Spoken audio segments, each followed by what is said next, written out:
Regina, muito obrigada por estar participando com a gente hoje do episódio. E para começar, a gente queria muito que você se apresentasse, né? Falasse quem é a Regina e também trouxesse uma curiosidade sobre você que não necessariamente tem a ver com a Regina profissional. É um prazer estar aqui com vocês. Quem é a Regina? Regina é uma gaúcha, eu tenho 50 anos, trabalho com economia já há muito tempo. Eu fiz graduação, mestrado e meu doutorado em economia e trabalhei por mais de 20 anos como acadêmica, por quase 20 na mesma instituição, que é o INSPER, e hoje em dia eu trabalho na economia mais ligada à minha consultoria e junto a um grupo chamado GFAM, que é um grupo de estudos de família e de gênero. O que tem que não é tanto a minha profissão é que eu sou super interessada em psicologia e depois de mais velha eu resolvi que eu ia estudar isso. Eu sou casada, tenho uma filha adolescente que está para fazer vestibular, então acho que eu tenho umas coisas bem diferentes de uma economista padrão, talvez. Total. E, Regina, você falou, né, que você sempre foi muito ligada, né, a esse tema de gênero. Então, quais que são as principais áreas de estudo que você é mais ligada e como que surgiu esse interesse em você? Acho super legal essa pergunta, porque quando a gente fala de gênero, a gente está falando de muitas coisas ao mesmo tempo. Então, existem linhas diferentes de fazer pesquisa em gênero. Eu me encaixo mais numa linha feminista quantitativa. Eu estudo as questões de gênero, mas eu uso muito dados para basear as minhas conclusões. Isso não está nem certo, nem errado, nem é melhor, nem é pior. É o jeito como a gente faz a abordagem. Existem economistas do lado da linha feminista mais teóricas, existem economistas que estudam a questão das mulheres no mercado de trabalho e não são feministas. Então, tem uma série de possibilidades. Quando eu comecei a estudar economia, eu devo confessar que eu não sabia o que eu queria fazer de pesquisa, porque eu sempre fui uma pessoa muito curiosa sobre muitos assuntos. Lembro bem que, na época, o Eduardo Gianetti era professor no IBMEC, onde eu comecei, e o Eduardo um dia falou para mim assim, você vai ter que uma hora escolher o que você quer fazer. E eu ficava pensando, o que o Eduardo quis dizer com isso? Como assim escolher o que eu tenho para fazer? Eu trabalhava com clubes de convergência em macroeconomia, eu estudava resultados em futebol, eu trabalhava com a questão de mercado de trabalho. O que vinha pela frente tinha número, eu me metia fazendo. Até que eu comecei a achar interessante a questão de licença maternidade. Foi por aí que eu entrei em economia do trabalho mais ligada às mulheres. Porque eu comecei a falar da licença maternidade, questionar por que a licença maternidade era tão diferente da licença paternidade. E daí foi um passo para eu estudar a questão de diferenças salariais, o qual eu não fui a primeira pessoa a estudar isso, nem você a última pessoa que tem estudado isso, mas a minha linha foi muito iniciada e muito baseada na evidência de que as mulheres ganham menos do que os homens, de que existe uma diferença de remuneração quando você fala de mulheres casadas e mulheres solteiras, que a tendência disso é diferente dependendo do grau de desenvolvimento de um país. Então, quando você fala de Estados Unidos, que foi parte da minha tese de doutorado, as mulheres solteiras têm salários maiores do que as mulheres casadas. E aí eu cheguei no Brasil e disse, vou ver no Brasil, né? Vamos ver se deu a mesma coisa. E era exatamente o oposto. Aqui no Brasil, as mulheres casadas ganhavam mais do que as solteiras. E aí deu um nó na minha cabeça, né? Porque do ponto de vista teórico, eu entendi o contrário. Eu entendi as solteiras ganharem mais do que as casadas. E entendi, e tem uma literatura muito grande sobre prêmio de casamento para os homens e o contrário de um prêmio negativo para casamento para as mulheres. E no Brasil a gente viu o contrário naquela época. E aí eu fui tentar descobrir, e aí eu entrei em mais um pedaço da minha linha, porque quando eu fui olhar, eu disse, cara, mas o problema é o tipo de trabalho que as mulheres têm no Brasil. Eu não posso comparar a média de trabalho de americanas com a média de trabalho de uma brasileira. Nós temos uma população com uma variabilidade de renda e de educação imensa. Então, é muito diferente eu querer comparar essas pessoas. E quem está puxando essa média de salários de mulheres casadas para cima são as mulheres de mais baixa renda, de menor nível educacional, são as mulheres que trabalham principalmente como diarista, empregada doméstica, serviços de beleza, manicure, cabeleireiro. É claro que para essas mulheres tem um prêmio de casamento. E aí começou a vir toda a questão de discriminação, de classe social. As pessoas dão esse prêmio de casamento pelo fato que elas confiam mais. O sinal que as mulheres casadas passam é o mesmo motivo de quando você dá prêmio de casamento para homem. O homem passa um sinal que ele é mais confiável. E nesses empregos que a gente via as mulheres majoritariamente no Brasil, elas passam esse sinal. Então, aí eu comecei a ampliar os meus estudos, porque eu saí só de algo que era mulheres, mercado de trabalho mais formal, mulheres executivas, e disse, calma aí, eu tenho que estudar essas outras mulheres. Aí fui fazer um trabalho com a Adriana Bruscato a respeito de empregadas domésticas, e aí tudo começou. Aí essa questão de diferenças de renda, diferença de educação, discriminação, aí veio super à tona. Então, foi mais ou menos assim que eu entrei nessa área. Muito legal. E agora você contou um pouquinho sobre como foi o seu início, né? Mas existe algum consenso na academia de como se iniciou a desigualdade de gênero no mundo? Assim, quando e como? Essa pergunta é difícil de responder porque não tem um início da desigualdade, né? A desigualdade aparece. Então, algumas pessoas dizem, as mulheres ganham menos do que os homens, principalmente aqui no Brasil, tá? Ganha menos porque as mulheres entraram no mercado de trabalho depois dos homens. Em primeiro lugar, isso não é verdade. As mulheres sempre estiveram no mercado de trabalho, mas não todas as mulheres. As mulheres de classe mais baixa, menor nível educacional, elas nunca tiveram a oportunidade de decidir se elas iam trabalhar. Elas trabalhavam. Quando a gente estuda a Revolução Industrial, quem que estava lá nas fábricas? Mulheres e crianças. Então, não, esse conceito de que elas entraram mais tarde no mercado de trabalho, eu acho que o que as pessoas querem dizer, elas entraram nos postos de liderança das empresas mais tarde. É verdade, mas isso também é discriminação, né? Elas já estavam lá. Tem uma questão de que a gente hoje reinterpreta a história do que aconteceu. Então, quando você olha pré-história, já escutei várias pessoas dizendo, não, lá na pré-história as mulheres eram colhedoras, os homens eram caçadores. Tem todo um estudo atual que mostra que bem antes de tudo isso, antes dos assentamentos, mulheres e homens caçavam, todo mundo caçava. Até porque era caçar, comer, caçar, comer, caçar, comer, e acabou, era o que fazia. Então, teve uma hora na história que houve uma redistribuição e possivelmente teve a ver com a forma como as pessoas foram ajeitando a própria vida pessoal. E aí algumas necessidades passaram a ser preenchidas mais pelas mulheres do que os homens, e isso criou uma série de obstáculos, seja porque as pessoas precisavam de mais força no trabalho, e na média as mulheres não tinham a mesma força, mas mesmo que você analise tudo isso, hoje em dia parece que não faz sentido.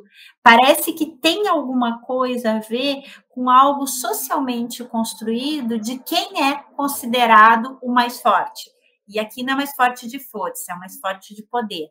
Quando você olha sociedades que são mais matriarcais, você nota o oposto, né? Os homens sendo discriminados, os homens tendo que se submeter.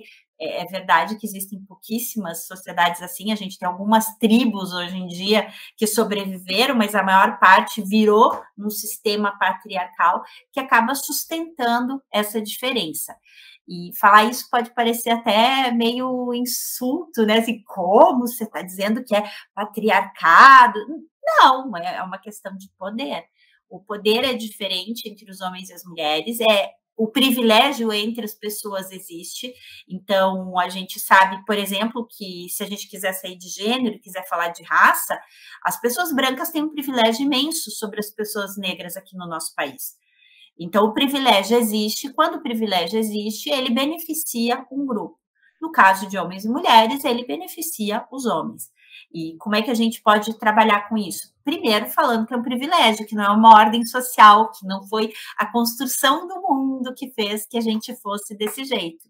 Então, o surgimento da discriminação, dessa diferença, tem a ver, ao meu ver, com a forma com que a gente se socializou e com a forma que até agora foi preponderante nas relações. Mas não acho que seja definitivo e acredito e vejo a gente discutir isso muito mais hoje em dia do que a gente discutia no passado. Ainda bem, né? Já acho que foi sendo uma construção ao longo de todo o tempo, né? Mas hoje, quando a gente olha para trás, acho que a gente já teve uma evolução gigantesca, né? Mas ainda tem um longo caminho pela frente. Então, é exatamente isso. A gente teve uma evolução, mas isso não significa que já é uma evolução suficiente. Quando a gente fala de diferença salarial, por exemplo, em nenhum país do mundo, nem naqueles que a gente considera super igualitários, as mulheres ganham igual aos homens. Poder cognitivo igual entre homens e mulheres, participação no mercado de trabalho estava crescendo, né? Agora com a pandemia a participação das mulheres diminuiu, a gente pode até falar um pouco sobre como e por que isso acontece, mas existem todos os fatores que seriam a base para explicar por que a diferença existe e a gente não consegue eliminar a diferença porque ela não é totalmente racional. Essa diferença, ela bate em preconceitos que todos nós, homens, mulheres, mais velhos, mais novos, todos nós temos. E como é que a gente vence esses preconceitos? Uhum. A gente vai com certeza falar mais sobre isso, né, os efeitos da pandemia, mas aí entrando um pouco antes, Regina, quais são os fatores que influenciam na desigualdade de gênero? Bom, a gente tem uma questão de. Vou começar pelo mais básico: escolha profissional. Escolha profissional faz uma diferença muito grande em remuneração e em potencial que você tem de carreira. As mulheres no Brasil, desde o início dos anos 2000, tem um maior número de anos de estudo do que os homens. Nem sempre foi assim, lá na década de 50 era o contrário, mas a partir dos anos 2000, as mulheres começaram a ter maior número de anos de estudo. Só que quando você compara as áreas que os homens vão estudar e as áreas que as mulheres vão estudar, são áreas muito diferentes. Então, você tem uma concentração das mulheres estudando pedagogia, psicologia, matemática para dar aula em ensino fundamental, e você tem uma concentração de homens estudando engenharia, economia, e aí essas carreiras mais masculinas, elas têm uma remuneração mais alta, mas a gente também pode questionar se é pela carreira em si ou se é pela alta presença de homens na carreira. Lá no início, quando a gente tinha o início da computação, as mulheres eram as pessoas que faziam a área. Era uma área muito feminina, porque as mulheres tinham aquela precisão de fazer cálculo, não existiam tantos computadores, né? As mulheres faziam os cálculos para colocar nos computadores, elas eram as calculadoras. E a partir do momento, ali pelo final da década de 70, início da década de 80, entrou a figura do homem nerd, o homem mais concentrado, cara que tinha perfil de quem trabalhava com computação, as mulheres mais falantes, mais sensíveis, foram saindo de cena, e enquanto elas eram preponderantes, a carreira não era valorizada. A partir do momento que eles entram, a carreira passa a ser valorizada. Então, quando eu falo de escolha profissional, não dá para esquecer que quem atua nessa área acaba por dizer se essa área vai ser importante ou não. E não é muito raro a gente conseguir perceber que as mulheres escolhem muito carreiras de cuidado. E a gente não valoriza cuidado. Infelizmente, como sociedade, a gente fala muito, mas a gente não valoriza.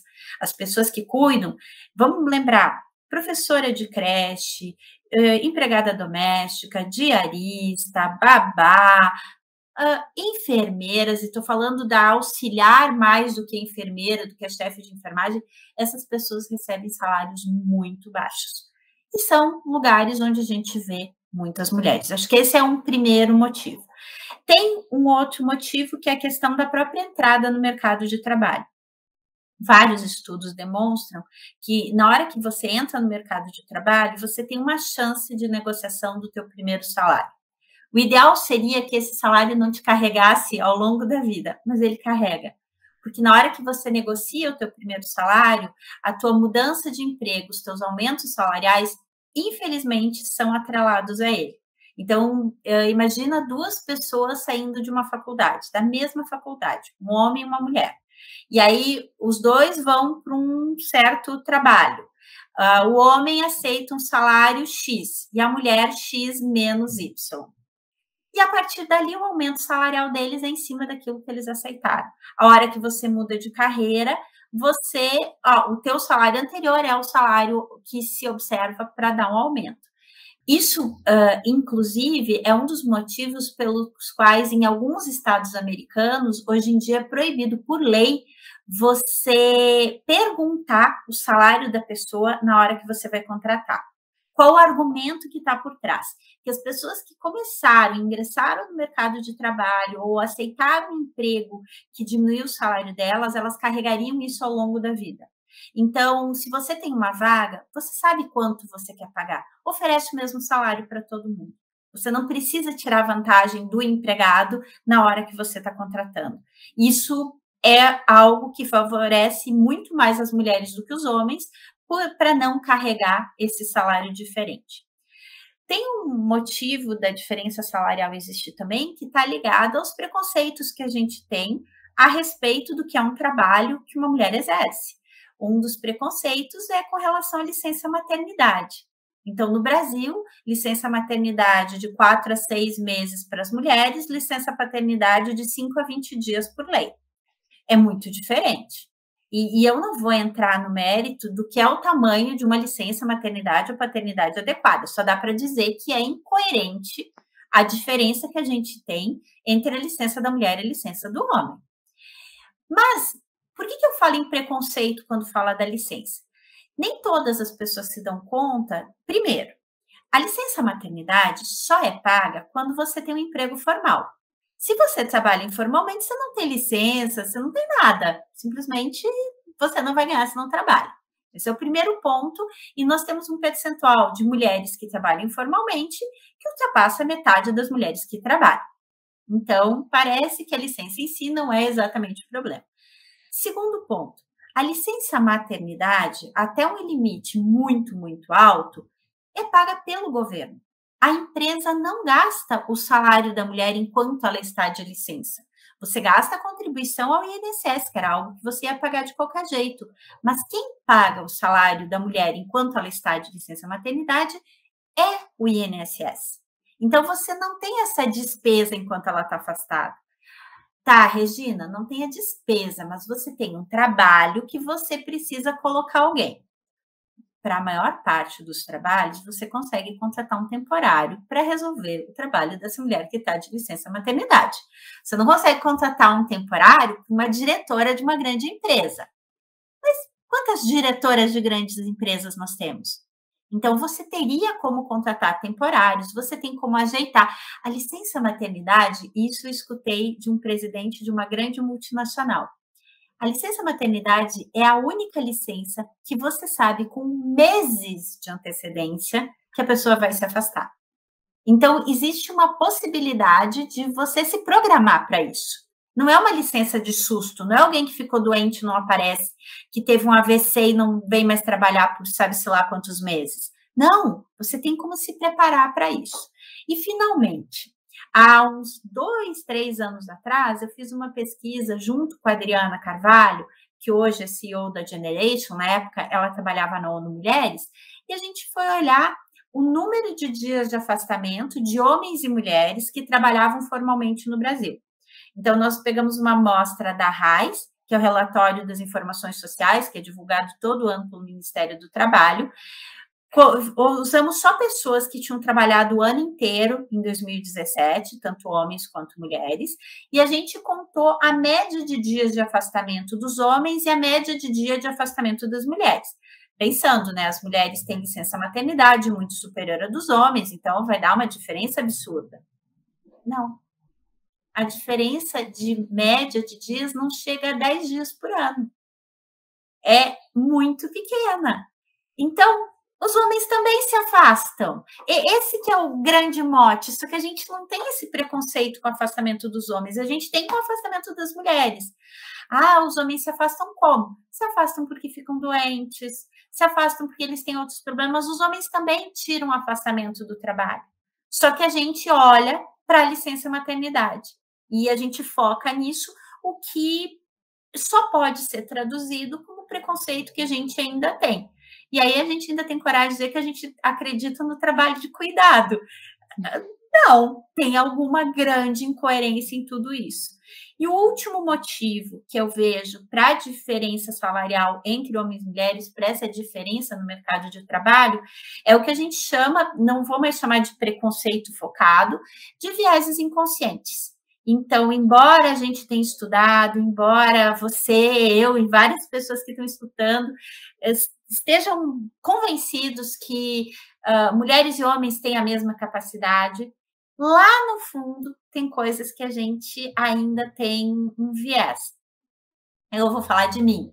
Eu me considero uma pessoa super feminista, eu trabalho com o tema mulheres, eu me educo a respeito do tema, e há algum tempo atrás, agora já faz bastante tempo, minha filha estava escrevendo, fazendo lição de casa, e eu fui olhar e falei, nossa, isso lá é letra? E no que eu falei letra, ela era pequenininha, ela tinha uns 8 anos, ela botou a mãozinha na cintura assim e ficou me olhando.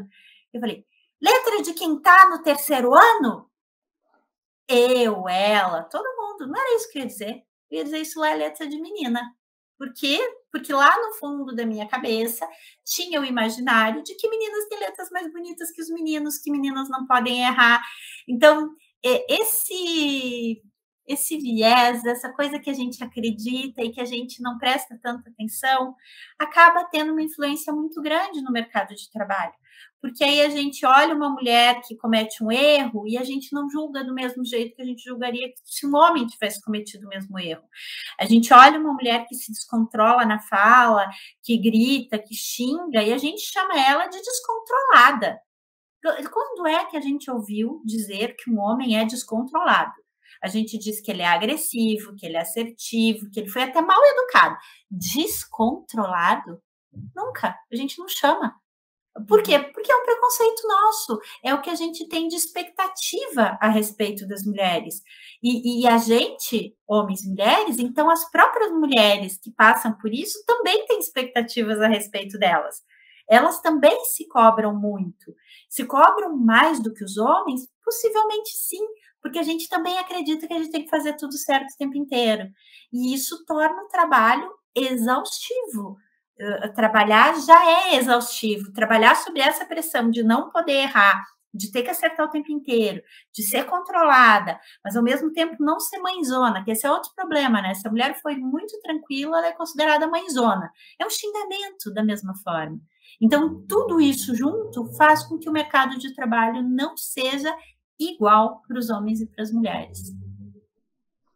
Essa questão do viés é muito bizarra mesmo, porque eu estava vendo outro dia um vídeo, não me lembro agora em que canal que foi, se foi no Quebrando Tabu, não sei, também não me lembro com detalhes da história, mas era uma hipótese que eles colocavam, então, um garoto sofreu um acidente, ele estava com o pai dele, e aí chegou no hospital, e aí falaram, não posso operar esse menino porque ele é meu filho. E aí a pessoa mais qualificada do hospital, né? Exato. A pessoa mais qualificada do hospital diz, não posso operar esse menino porque é meu filho.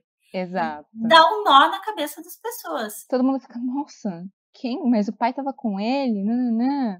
Era um casal ninguém gay. Para pensar. Assim, era um casal gay, eram 2 homens. Como assim? Ele era filho adotivo.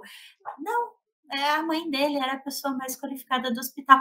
E por que isso acontece? Vamos voltar. Tenta lembrar as listas das pessoas mais competentes que revistas fazem. Eu lembro de uma revista que fez a lista dos médicos mais famosos de São Paulo. E médicos no masculino mesmo, porque não tinha nenhuma mulher na lista. Eles olharam todas as especialidades e não tinha nenhuma mulher na lista. E medicina é uma carreira que tem muitas mulheres. Ah, tem muitas mulheres agora, Regina, não, tem muitas mulheres faz muito tempo.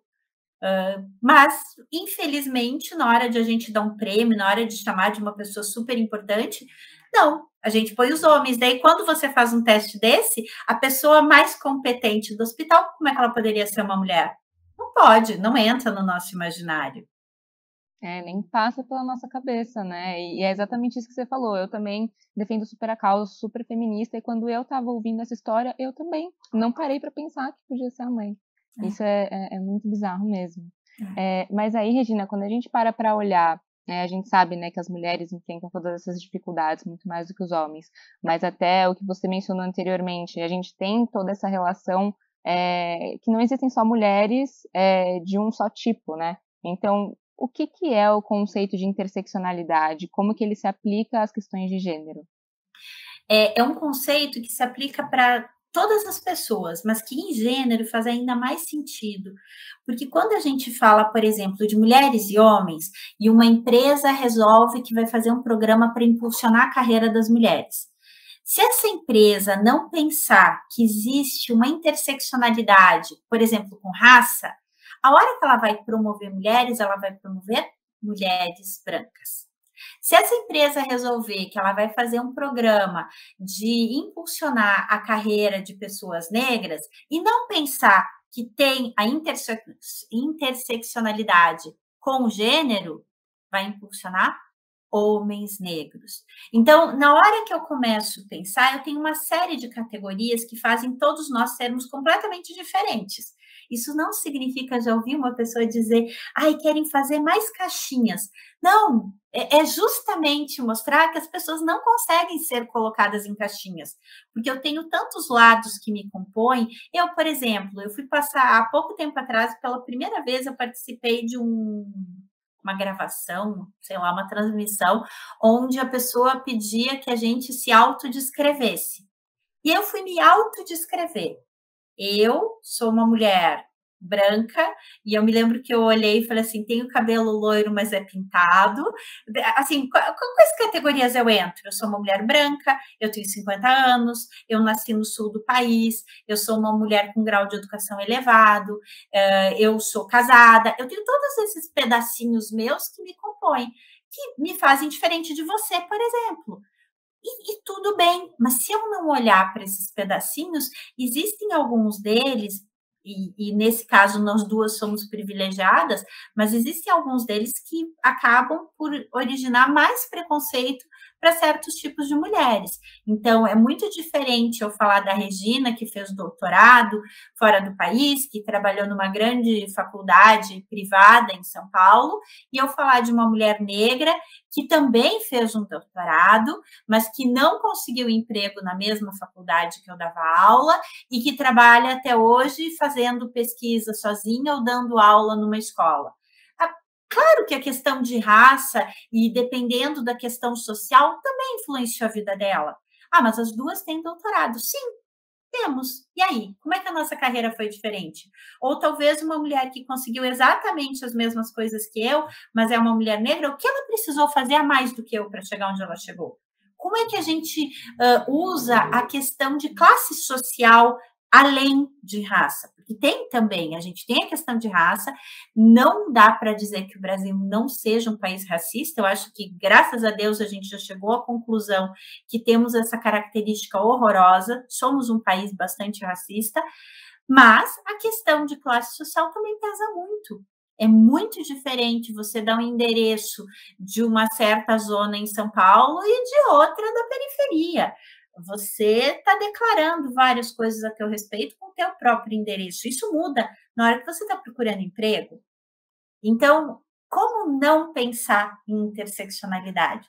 E interseccionalidade tem esse efeito muito grande quando a gente fala de mercado de trabalho, quando a gente fala de necessidades, de direitos, de privilégio. E pensar na interseccionalidade é abrir um pouco mais o nosso raciocínio, é ser mais profundo em diagnosticar problemas. Não é tudo tão fácil. Já não era fácil, né? Mas é ainda mais difícil. Perfeito. E entrando um pouco nesse ponto também, né, acho que você vai poder falar melhor a respeito disso, mas recentemente você participou, né, coordenou uma pesquisa a respeito dos efeitos, né, da pandemia no emprego, no trabalho e no cuidado, né, violência doméstica, enfim, das mulheres nas favelas. Então, gostaria que você falasse um pouco mais sobre esse estudo, né, qual que foi o público que vocês estudaram, quais que foram os principais resultados? Esse estudo, eu digo com toda certeza, foi o estudo que eu fiz e que me deixou mais feliz por ter tido a oportunidade de trabalhar com esse tema. Esse estudo foi conduzido pelo Núcleo de Mulheres e Territórios do INSPER. O núcleo é um grupo de professoras que trabalha em conjunto com o laboratório Arquifuturo de Cidades. Então, tem o laboratório, vários núcleos dentro do laboratório, e esse núcleo de mulheres e território, ele tem professoras que são líderes em favelas e em ocupações, e também tem a Juliana, que é a coordenadora do núcleo, que coordena esses estudos e as pesquisas que vão ser conduzidas pelo núcleo. É importante dizer que esse núcleo teve um patrocínio do Banco Itaú, então por isso que teve dinheiro suficiente para a gente fazer uma pesquisa durante a pandemia, ainda em 2020, entrevistando 150 mulheres, e entrevistas de profundidade. Quais foram as mulheres que a gente decidiu entrevistar?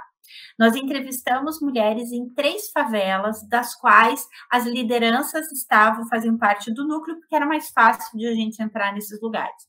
Então, uma das favelas é a favela da Maré, no Rio de Janeiro, que é uma das maiores favelas do Brasil, e as outras 2 aqui em São Paulo. Uma, Jardim Colombo, que faz parte do Complexo Paraisópolis, aqui na zona sul de São Paulo, e a outra é Heliópolis, que também é uma grande favela aqui de São Paulo e que também tem a liderança dentro do núcleo.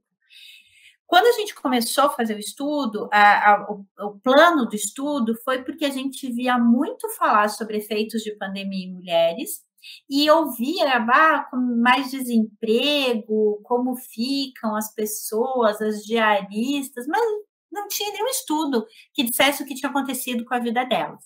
Então a gente pensou, não, nós vamos fazer esse estudo, nós vamos entrevistar essas mulheres. Por nós termos muito contato com as lideranças, foi possível a gente recrutar mulheres dentro dessas 3 favelas que fizeram as entrevistas.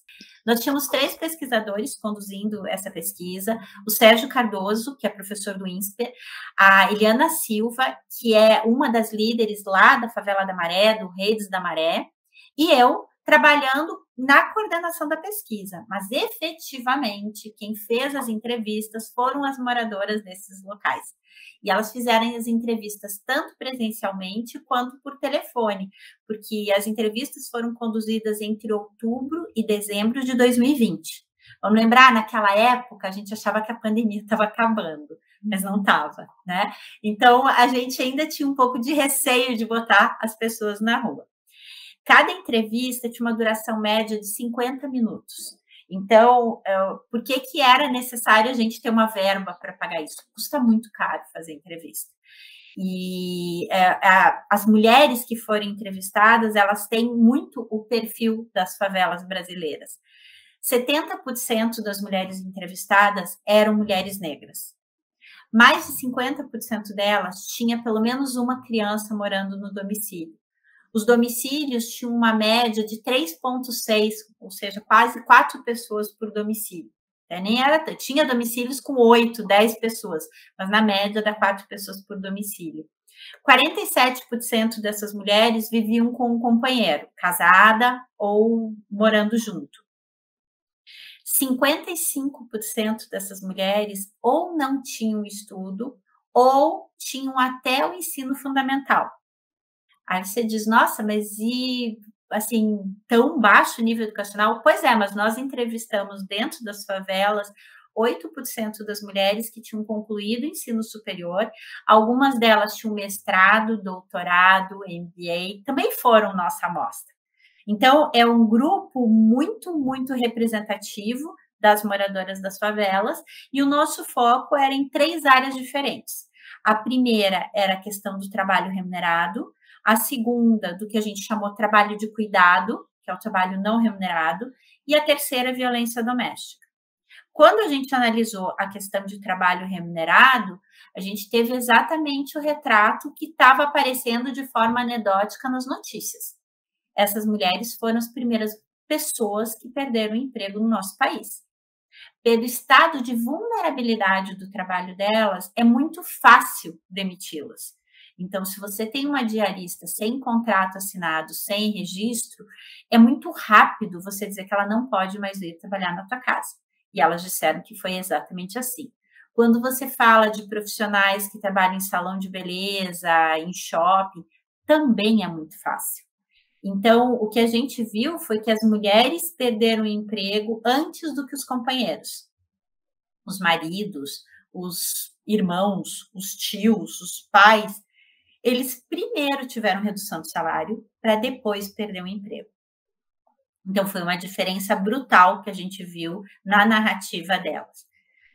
Mas, ao mesmo tempo, as mulheres, até mesmo, eu diria, por causa das dificuldades que a gente tem no mercado de trabalho, a gente sempre tem alguns planos B, C, D na cabeça, né?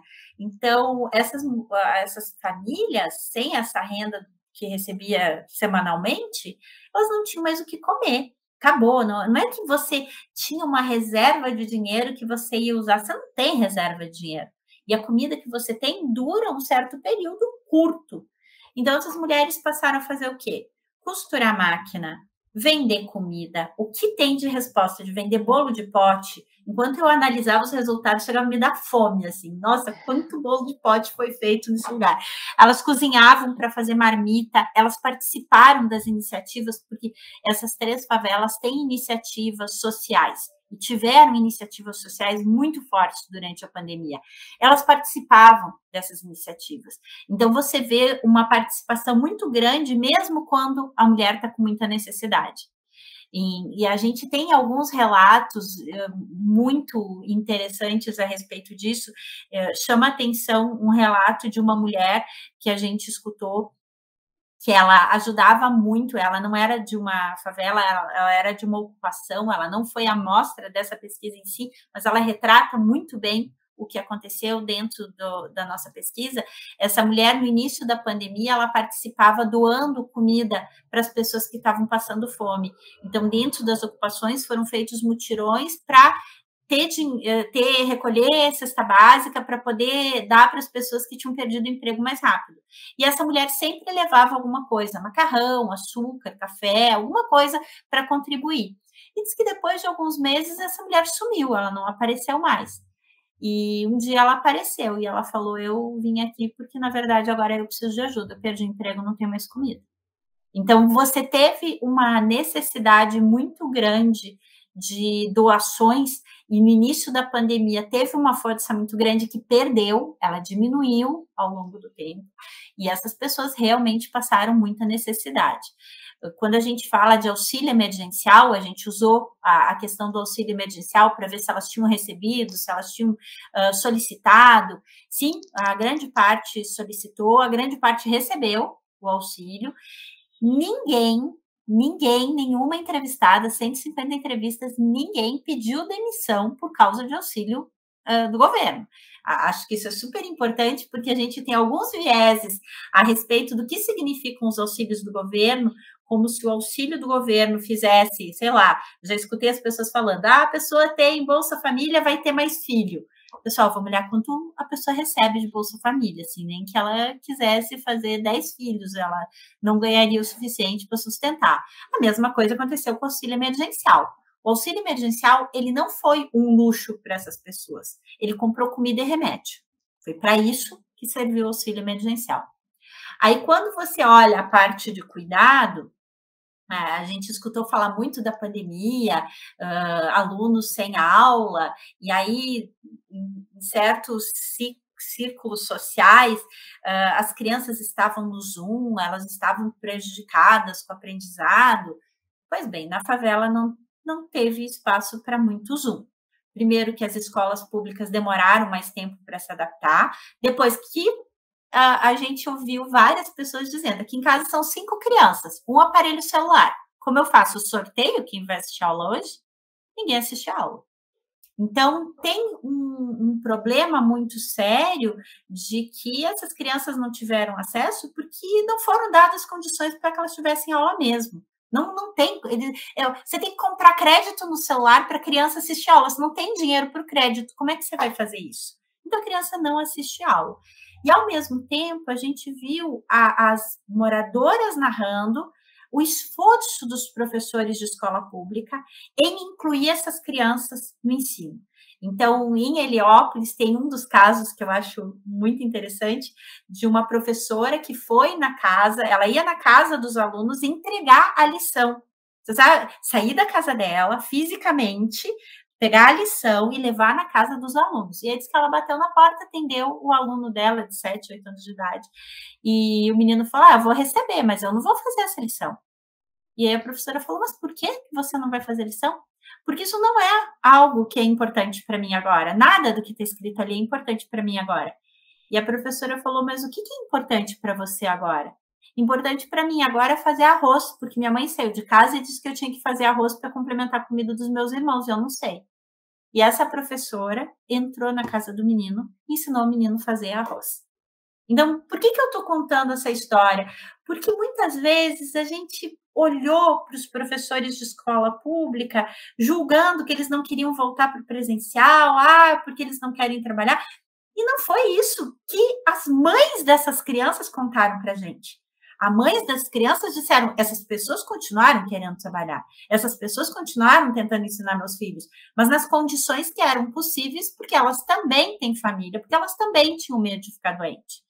Então, a gente viu essa questão do cuidado, pesou muito para as mulheres também, as moradoras da favela, a carga de trabalho, elas sentiram a família muito mais nervosa, muitas delas tiveram problema com insônia, muito medo de ficar doente. A gente imagina que pessoas que tinham um plano de saúde e possibilidade de ir para um hospital particular tinham medo de ficar doente, imagina quem não tem. Então, era um medo muito, muito grande. E o último bloco era sobre violência doméstica. E sim, a violência doméstica aumentou, mas o mais preocupante do resultado dessa pesquisa, como se a violência aumentar já não fosse um problema, mas é mais preocupante que essas mulheres não têm o auxílio que elas, por lei, deveriam ter. O que se quer dizer com isso? Quero dizer o seguinte, quando eu entrei para fazer a pesquisa, eu imaginava que quando a gente fosse falar de violência doméstica, as mulheres dissessem, sim, eu tive um caso, mas eu não posso sair daqui porque eu não tenho dinheiro para mudar de casa, mas eu não sei exatamente para quem eu ligo, eu imaginava que fosse falta de informação, e por isso que elas estavam presas num ciclo de violência. Não é verdade. Elas sabem como se defender, mas dependendo do lugar onde elas moram, nem mesmo a polícia consegue ajudá-las. Então, a gente escutou algumas mulheres contando, eu fui até a delegacia e a pessoa que me atendeu falou que eu tenho que procurar o poder paralelo para resolver esse problema, porque eles não podem entrar aqui para resolver.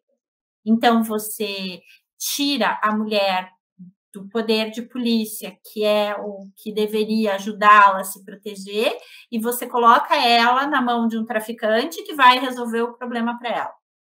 Outras mulheres em outra região contaram que elas iam até a polícia e que elas escutavam. Primeiro, esse arranhão, você está vindo denunciar o pai dos teus filhos por esse arranhão. Outra, para ser Maria da Penha, você tem que apanhar mais. Sim, essa era uma fala. O que foi que você fez para ele ficar tão nervoso? Então, aquelas coisas que a gente escuta e que pensa que são passadas, não, elas são dentro das delegacias de polícia. E as mulheres escutam isso. Então, para mim, foi o mais chocante de tudo isso. E aí, eu sempre acho importante falar que, embora essa pesquisa tenha sido realizada em favelas, se a gente entrasse nos condomínios de alto padrão e fizesse a mesma pesquisa sobre violência doméstica, a gente encontraria um nível de violência doméstica aumentado da mesma forma. Eu não sei se com o mesmo grau de informação, mas eu tenho quase certeza que a gente escutaria respostas muito diferentes, muito similares, talvez, na forma como as mulheres são atendidas com relação à violência doméstica.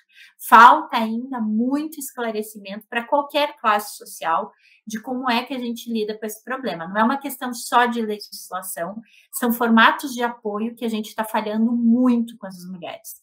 E que a gente se dá conta quando acontece um grande desastre, quando uma delas é morta, olha, mas como é que não teve o afastamento do marido? Pois é, só que aí já é tarde demais.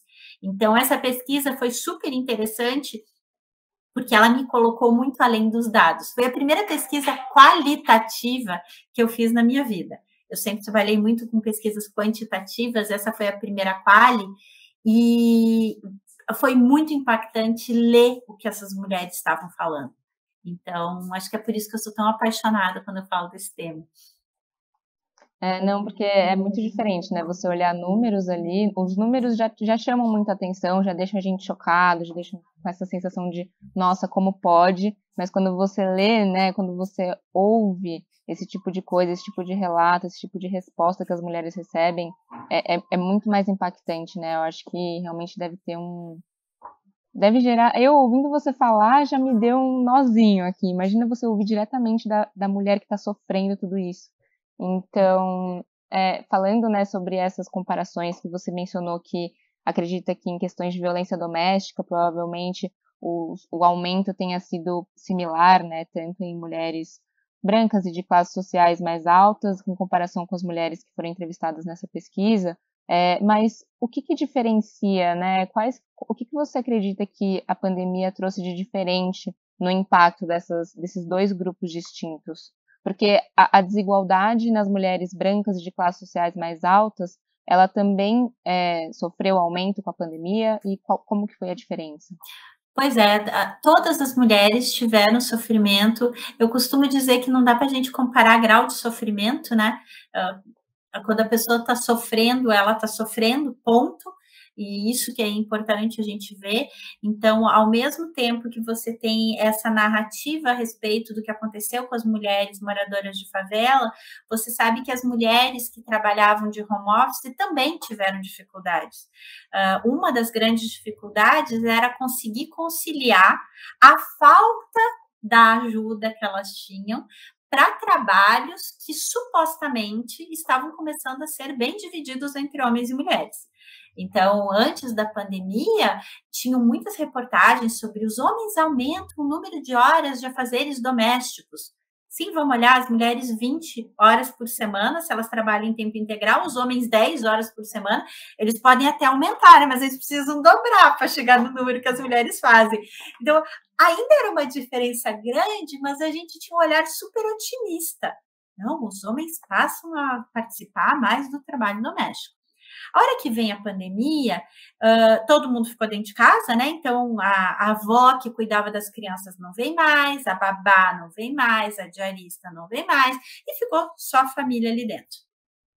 No início, houve uma tentativa de fazer com que todo mundo fizesse alguma parte do trabalho, e parece que em grande parte dos lares, no início, as coisas estavam começando a funcionar, com uma série de brigas, tratados não cumpridos, mas as coisas funcionavam.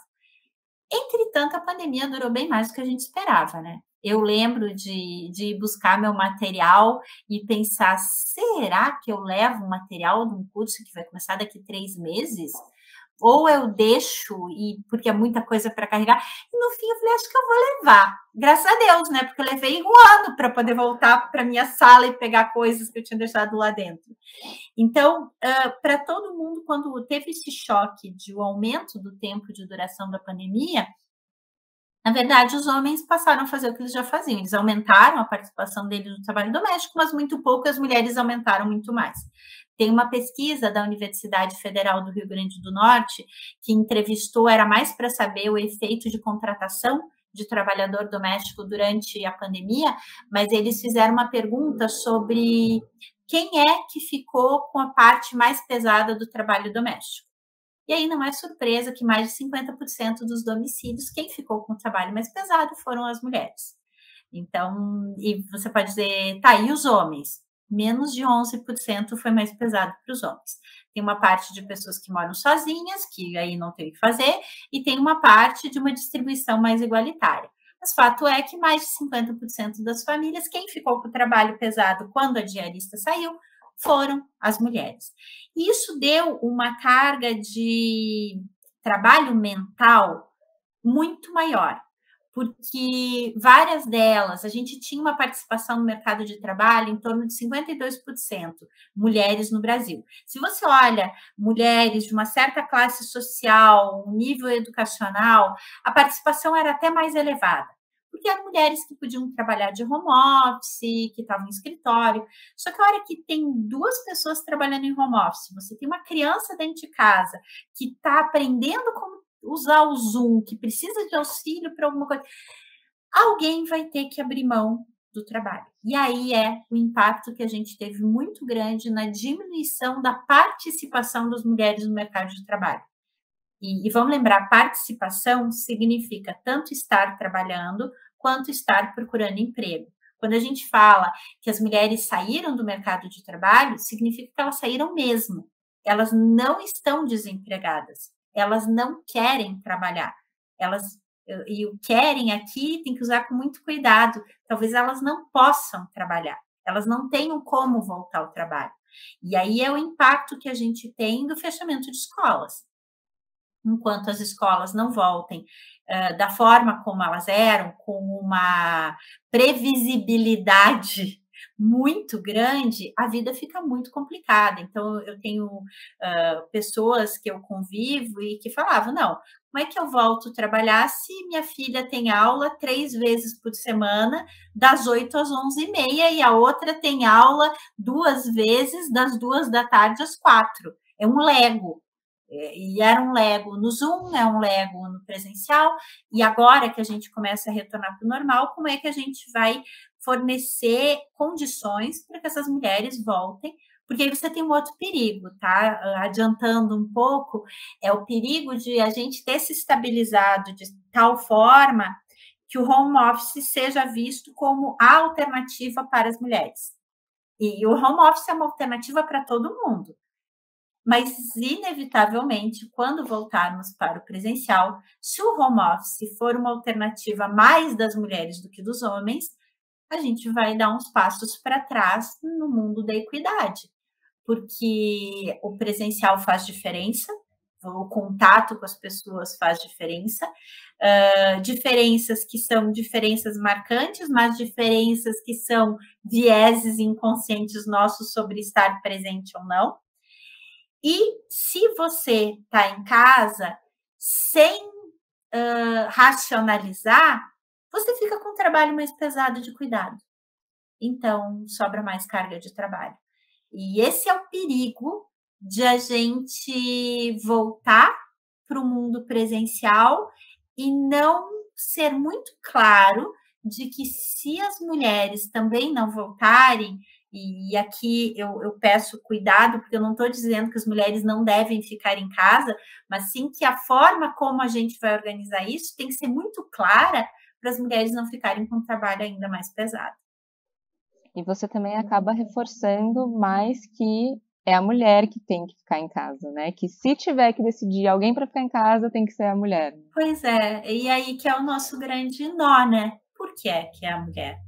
Então, como a gente vai tratar isso em um ambiente que às vezes é difícil a gente falar sobre esses temas, porque qual é o argumento? É o que você me perguntou, como é que começou essa discriminação, essa diferença? A gente não sabe como começou, a gente sabe que ela está aqui e a gente sabe o quanto é difícil, às vezes, debater esse tema.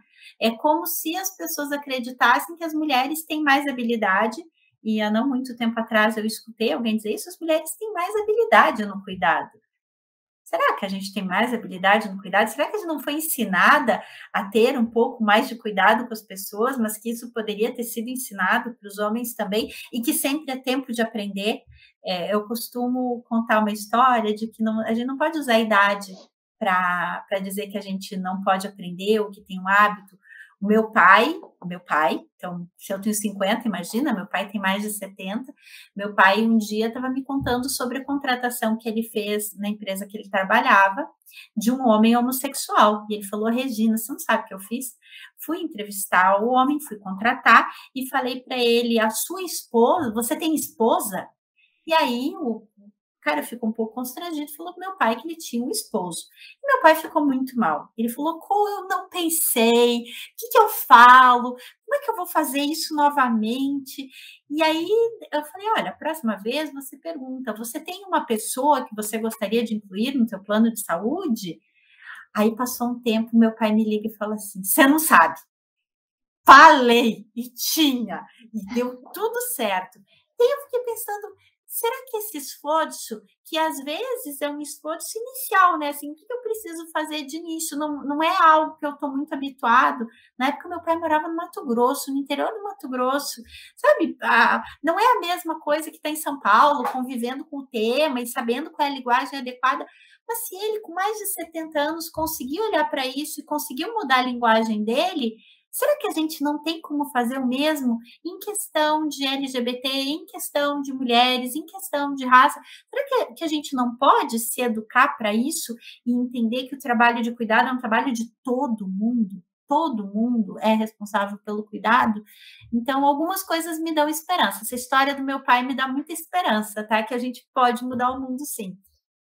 Sim, com certeza, é isso. Até porque tem muita gente que fala, né, essas questões são frescura, enfim, não entendo por quê. Mas é aquela coisa, você pode não entender por quê, para você pode parecer que não faz sentido alguém se sentir chateado quando você faz um tipo de comentário, mas o fato de você saber que a pessoa ficou chateada já deveria ser o suficiente para você falar, ok, não entendo, não concordo, mas vou fazer diferente para não magoar ninguém, né? Então, essa preocupação com a outra pessoa, né? Em se dar conta que o outro existe, que o outro é diferente e que ele é legítimo na dor que ele tem. Eu acho que esse para mim, é uma coisa importante, porque como eu trabalho com um tema que envolve mulheres de diferentes classes sociais, muitas vezes as pessoas que me colocam assim, mas quem é que é mais importante? Ninguém é mais importante. Não tem uma dor mais importante. Você tem dores e você tem medidas diferentes. O que serve para impulsionar uma mulher dentro de uma carreira executiva é diferente do que eu preciso fazer, que vai desde iniciativas de transporte público para uma mulher que está trabalhando com trabalho doméstico. Agora, não, então você vai privilegiar, você tem que privilegiar, você não precisa. Você não precisa, você pode olhar para tudo e ver medidas que façam com que as pessoas tenham menos desigualdade de condições. E acho que esse é o grande tema quando a gente fala de mulheres e interseccionalidade. perfeito. E aí, Regina, essa questão de desigualdade de gênero, né? A gente, não sei, eu tenho muito essa percepção de que afeta sim muito as mulheres, todas as mulheres, mas quais são os efeitos para além de nós, né? Na economia, por exemplo. Como que isso afeta as outras pessoas também? Excelente, excelente pergunta. Você tem uma série de estudos, você pode olhar, a McKinsey tem um estudo mostrando sobre como a diferença de participação no mercado de trabalho entre homens e mulheres faz com que o PIB dos países seja menor. Eu orientei 2 dissertações de mestrado no INSPER sobre qual é o efeito da diferença salarial na taxa de crescimento econômico de municípios brasileiros. E você vê que municípios que discriminam mais crescem menos. Então, você tem um efeito de crescimento econômico, você tem um efeito de produção, você tem diversos efeitos que são altamente mensuráveis. Você sabe que empresas que têm mais diversidade dentro do conselho, dentro do grupo diretivo, elas têm maior rentabilidade. E parece que é um sistema que, se você tirar os bloqueios que impedem as mulheres de chegar nos mesmos lugares que os homens chegam, todo mundo sai ganhando. Então, é meio ilógico que a gente não trabalhe mais no tema. Parece que as pessoas não acreditam. Hoje em dia tem muito preconceito com quem faz pesquisa, né? Não, a pesquisa só está mostrando que existe motivo, e o motivo, além do motivo de ser a coisa certa a fazer, que a gente não pode esquecer, né? Igualdade, equidade de condições, cara, é a coisa certa a ser feita do ponto de vista moral e ético, mas tem um motivo que é um business case. Você ganha mais também se você discriminar pouco, se você não discriminar, se você permitir que as pessoas cheguem no mesmo lugar. A gente está numa situação de discriminação que é ruim para todo mundo. Ruim para quem é discriminado e ruim para quem discrimina também. Só que a gente vive numa zona de conforto que mexer tudo isso significa mexer com princípios, significa mexer com crença, significa fazer uma mudança cultural bem grande. Uhum. E aí, né, entrando nesse ponto, o que que a gente precisa fazer, né? O que que poderia ser feito, tanto em políticas públicas ou nós como indivíduos mesmo, as empresas, todo mundo, quais são as soluções que a gente pode começar a exercer para melhorar essa questão? Vamos começar do pequenininho, vamos começar de nós, tá? O que cada um de nós pode fazer? Vamos nos informar a respeito. Então, com isso eu quero dizer, vamos parar de falar bobagem? Vamos ver o que realmente significa, ou quando a gente fala que tem preconceito contra a mulher, que tem preconceito contra negros. Não vamos desmerecer de cara e encontrar uma justificativa. Vamos estudar o assunto, vamos ver dados, vamos ver o que está acontecendo, e não só aquilo que o meu amigo contou, que acontece na empresa dele. Vamos ver os dados, porque eu acho que uma grande responsabilidade que a gente tem como pessoa, como ser humano, é estar informado e saber que isso acontece, porque se a gente não acreditar que isso acontece, pronto, acabou, não tem empresa, não tem governo que vai fazer nada a respeito. Então, acho que tem essa questão pessoal de informação e de conseguir se posicionar a favor de equidade. Do ponto de vista de empresa, tem uma série de medidas que as empresas podem fazer, desde analisar como é que estão sendo feitos os recrutamentos, se as condições de recrutamento são iguais, e aqui, quando a gente fala de iguais, as pessoas dizem, não, mas eu boto anúncio, as pessoas se candidatam. Tá, então vamos lá, vamos informar de novo. Existem anúncios que privilegiam o ingresso de homens no envio de currículo, existem anúncios que privilegiam o ingresso de mulheres, existem anúncios que privilegiam pessoas brancas, existem anúncios que privilegiam pessoas negras. Nunca vou esquecer de uma menina que uma vez veio conversar comigo sobre estudar no INSPER, mas ela era moradora da periferia, nunca tinha estudado em escola particular, e eu estava contando para ela sobre o programa de bolsas. Só que a gente teve um problema inicial. Ela tinha vergonha de passar na portaria do INSPER para vir falar comigo. E você diz, nossa, mas daí ela não vai conseguir nada na vida. Não. Aí eu tenho que descer e conversar com ela e mostrar para ela que ela pode entrar, que aquele lugar, aquele prédio bonito, também recebia ela, e que tinha pessoas parecidas com ela, e que ela entrou, eu lembro que ela entrou na minha sala, ela olhou para a estante de livros e falou para mim assim, você leu tudo isso? Eu falei, sim, eu li tudo isso. Falei, nossa, quanto livro, né? Então, a mesma coisa acontece quando eu estou recrutando alguém para trabalhar na minha empresa. Talvez o local que eu coloco o anúncio, até o jeito da pessoa vir entregar o currículo dela, ela não se sinta bem quisto nem na entrada. A gente sabe de preconceito com relação à raça e portaria de prédio. Então, como é que eu estou fazendo esse recrutamento que permita que homens e mulheres, brancos e negros, pessoas com deficiência ou não, consigam se candidatar para as minhas vagas? Esse é o primeiro bloqueio. Mas daí eu tenho como é que eu faço o meu processo seletivo. A gente sabe que mulheres entrevistadas por outras mulheres se saem melhor na entrevista. E não é porque a entrevistadora pega mais leve com ela. Você tem todo um processo de viés inconsciente de identificação que te faz se sair melhor na entrevista e que te faz ver melhor a pessoa que você está entrevistando. Então, você tem uma série de medidas que hoje em dia já são bem divulgadas sobre como é que você lida com isso, como é que você lida com o processo de avaliação dentro das empresas, como é que você cria um pipeline que seja um pipeline mais igualitário, como é que você se preocupa com os dados. E aí, dentro das empresas, acho que a palavra-chave é tenha metas de equidade dentro da sua empresa. A meta é um alvo, é onde você quer chegar. Se você não chegar lá, para qualquer coisa, você tem uma meta de um tempo para implantação de um sistema. O que acontece se você não implanta o sistema dentro da empresa, dentro da meta? Você vai ter que justificar por que não. Por que a gente não faz isso quando a gente fala de gênero, quando a gente fala de raça? Por que a gente não tem meta e se não cumprir a meta, vamos entender o que está acontecendo? Então, as empresas têm uma possibilidade muito grande de atuação se elas tratarem esse tema como um tema que faz parte do negócio delas. E aí, como governo e sociedade, a gente tem que analisar quais são as diferenças, os bloqueios que a gente consegue fazer com que eles se reproduzam, para ver se a gente para a reprodução desses preconceitos. Então, quando a gente fala, por exemplo, de licença maternidade de 4 a 6 meses, licença paternidade de 5 a 20 dias, é óbvio que a gente tem um problema. Os homens têm direito a uma licença paternidade mais elevada. Como é que a gente trabalha para permitir isso? Eu estou num grupo de trabalho que está estudando isso agora, tá? Então, é um tema que está muito sensível para mim, porque é um tema que, sim, gera mudança social.